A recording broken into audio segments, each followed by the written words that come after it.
आप हैं बिहार संवाददाता के साथ और मैं हूं मनोज चतुर्वेदी। प्रशांत किशोर हमेशा आजकल जनसुराज यात्रा उनकी बंद है, उनके पैरों में तकलीफ थी। 11 जून से फिर से यात्रा शुरू करेंगे, लेकिन नीतीश कुमार से लेकर भाजपा के नेताओं पर कटाक्ष करते ही रहते हैं। घूम घूम कर जनसुराज आंदोलन के माध्यम से गांव की जनता को, गांव के लोगों को जागृत कर रहे हैं, जागरूक कर रहे हैं और कह रहे हैं कि एक होइए, जाति बिरादरी से ऊपर उठिए, अपने लड़कों का भविष्य देखिए। लेकिन प्रशांत किशोर ने आज बीजेपी पर हमला किया और कहा कि बीजेपी पर लोकसभा 2024 को लेकर जो तंज किया है, भाजपा को बिहार में नहीं मिल रहा नेता। लालू और नीतीश के शासन में मंत्री रहे नेता के बेटे सम्राट चौधरी से है उम्मीद।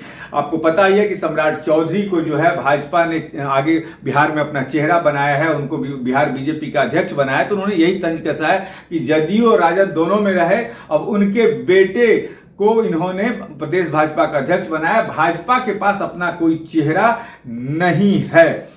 आज बीजेपी की हालत ऐसी है कि बीजेपी की कमान बिहार में ऐसे व्यक्ति के पास है जिनके बाबूजी पहले लालू के मंत्री थे, फिर नीतीश के मंत्री हुए, उसके बाद मांझी की भी सरकार में मंत्री बने।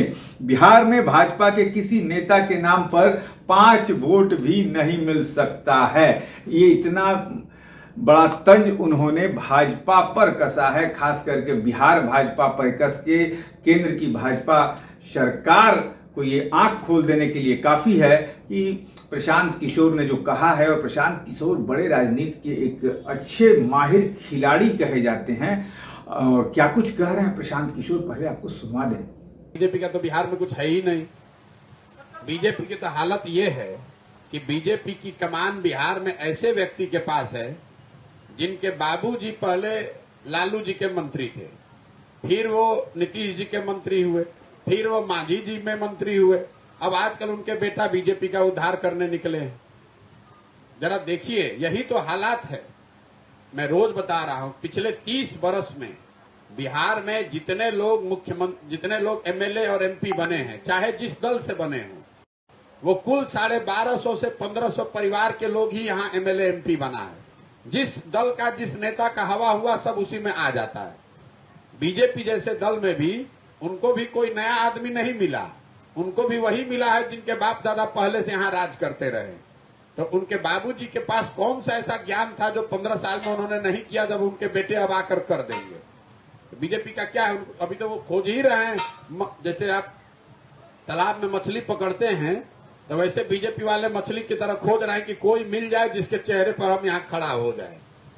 नरेंद्र मोदी प्रधानमंत्री के चेहरे पर जो वोट है वो वोट है। बिहार के किस बीजेपी नेता के नाम पर 5 को वोट है, आप बताइए ना। अभी जो इनसे पहले अध्यक्ष थे बीजेपी के, वो जब लड़े दूसरे दल से तो उनको 6000 वोट आया था विधायकी में। अभी एमएलसी का चुनाव हुआ है, 5 वहां बीजेपी के एमपी हैं और 5 एमपी की ताकत मिलाकर भाजपा को 495 वोट मिला है। ये तो मोदी जी के चेहरा पर, हिंदुत्व के नाम पर, राम मंदिर के नाम पर हिंदू मुसलमान करके जो वोट लेते हैं। देखिए बिहार में सुना प्रशांत किशोर को, कहा कि भाजपा को अपने बल पर तो 5 वोट भी नहीं मिल सकता है, अब मोदी जी के बल पर जितना चाहे वोट भाजपा ले ले। देखना यह है कि जब 11 जून से फिर से जनसुराज यात्रा की शुरुआत करेंगे प्रशांत किशोर, तो किस लय में रहते हैं और किस किस पर फिर से तंज करते हैं, इस पर भी नजर बनी रहेगी। आप बने रहिए बिहार संवाददाता के साथ।